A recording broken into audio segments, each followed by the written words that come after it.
Bonjour et bienvenue sur la chaîne YouTube de Cryptost. Dans cette vidéo, je vais vous expliquer ce qu'est le Tezos. Et si l'univers de la blockchain est nouveau pour vous, je vous conseille de commencer par aller voir notre playlist Introduction à la crypto-monnaie qui vous aidera à mieux comprendre les bases. Tezos est une blockchain que l'on peut qualifier de concurrente d'Ethereum puisqu'elle permet également de créer des smart contracts, c'est-à-dire des contrats intelligents. Pour coder ces contrats, Tezos ne s'est pas contenté du standard Solidity développé initialement pour Ethereum et offre notamment la possibilité d'utiliser un langage qui a été créé pour l'occasion, le Michelson. En ce qui concerne la monnaie du réseau, elle est dénommée Tez, une simple abréviation du nom du réseau qui n'est pas sans rappeler l'Ether du réseau Ethereum. Voyons donc plus en détail comment fonctionne cette crypto-monnaie et les avantages que peut procurer l'utilisation d'un langage de programmation différent.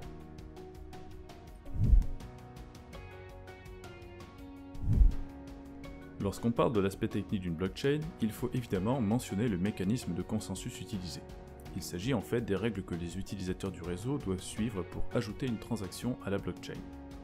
En l'occurrence, le mécanisme utilisé pour faire fonctionner le réseau Tezos est dénommé Delegated Proof of Stake, et nous l'appellerons donc preuve d'enjeu déléguée.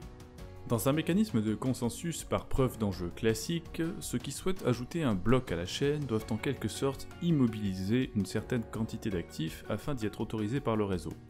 Le gagnant est choisi aléatoirement parmi les candidats au prorata des actifs immobilisés de chacun. Autrement dit, si nous sommes propriétaires de 80% des pièces mises en jeu de ce réseau, alors nous avons 80% de chances d'être sélectionnés pour créer le prochain bloc. Dans le cas de Tezos, le mécanisme est quasi identique à la preuve d'enjeu classique, mais le nombre de producteurs de blocs est réduit puisqu'il est possible pour quelqu'un qui souhaite mettre ses thèses en jeu de déléguer les pouvoirs qui y sont associés à quelqu'un d'autre. Autrement dit, vous pouvez offrir à un créateur de blocs, appelé Baker ou boulanger dans le réseau Tezos, une chance supplémentaire de créer des blocs et donc d'être rémunéré.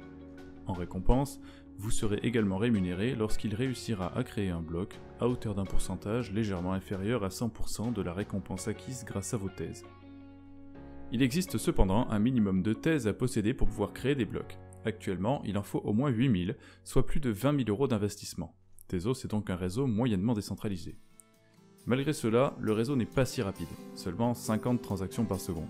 Certes, c'est plus rapide que l'Ethereum, mais l'Ethereum fonctionne encore avec un mécanisme de consensus basé sur la preuve de travail qui est beaucoup plus lent.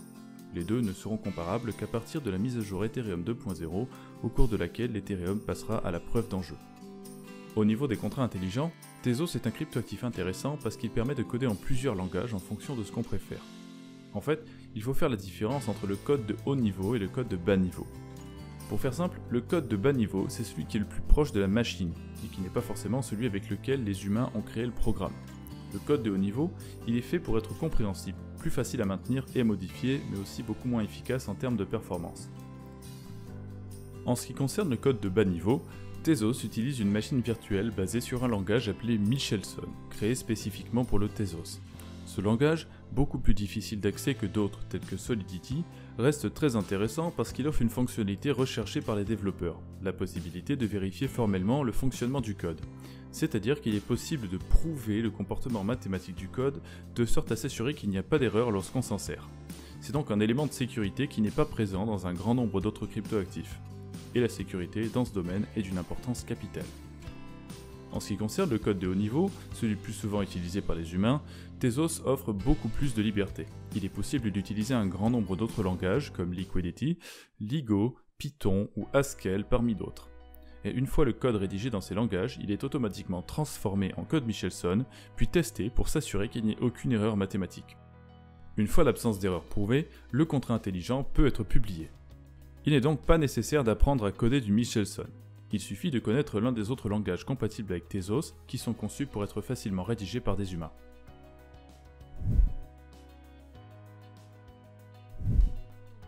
L'aspect qui est peut-être le plus intéressant du Tezos pour le public, c'est que c'est un réseau conçu pour évoluer en fonction des décisions des utilisateurs. Le Bitcoin ne prévoit aucune fonctionnalité intégrée au réseau pour gérer ça, et le résultat, c'est que l'évolution du réseau est décidée en pratique par un nombre très restreint de personnes. Afin d'éviter ce problème, Tezos a mis en place un système de gouvernance sur la chaîne permettant d'éviter la création de réseaux multiples sur la même base, ce que les Anglais appellent les forks. En pratique, ce système permet notamment aux développeurs de proposer publiquement une solution à un problème du réseau est de recevoir l'avis du public sur cette modification. Si un nombre suffisamment élevé d'utilisateurs accepte la modification, alors la proposition est adoptée et le développeur est rémunéré. Cette quantité requise de participation par les électeurs, dénommée quorum, est actuellement d'environ 80%. Le pourcentage exact requis est calculé notamment en fonction du pourcentage d'électeurs ayant voté lors du quorum précédent, afin d'éviter qu'une majorité trop importante soit requise et qu'il soit impossible de voir la proposition validée. Somme toute, il s'agit là d'un outil très intéressant pour l'évolution de la blockchain sur le long terme. Plutôt que de cristalliser le protocole, les fondateurs de Tezos ont ainsi permis à leur création de vivre avec son temps, contrairement à d'autres qui demeurent soumises à des règles parfois très rapidement obsolètes.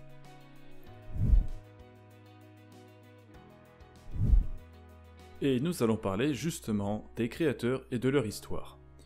Parce qu'au début, il n'y avait qu'Arthur Breitman et sa femme Kathleen.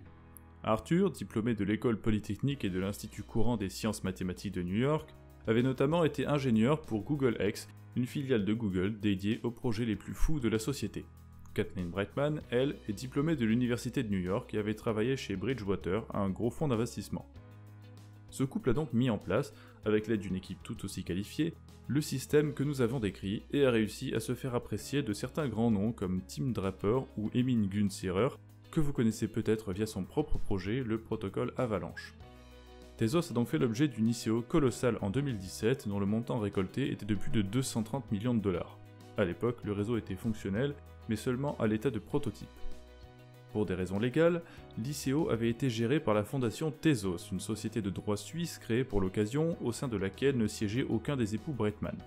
Malheureusement, les choses se sont très mal passées entre les Breitman et l'un des dirigeants de la fondation Tezos qui n'était visiblement là que pour se remplir les poches. Ces désaccords ont beaucoup retardé le lancement du réseau.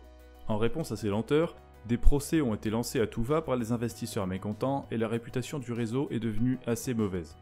Certains membres de la communauté ont même commencé à mettre en place leur propre fondation, la fondation T2, dont l'objectif était de permettre le lancement du réseau même si la fondation Tezos n'en était finalement pas capable. Quelque temps plus tard, le dirigeant de la fondation, coupable d'avoir provoqué tous ces problèmes, a accepté de démissionner et les problèmes ont disparu petit à petit. Le réseau a donc fini par être lancé en septembre 2018.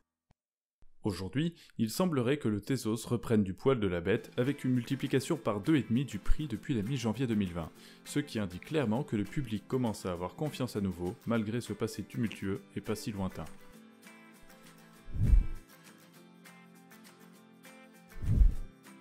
Merci d'avoir regardé jusqu'au bout, et n'hésitez pas à poster vos questions en commentaire. On se retrouve sur la prochaine vidéo de cette série explicative. A bientôt!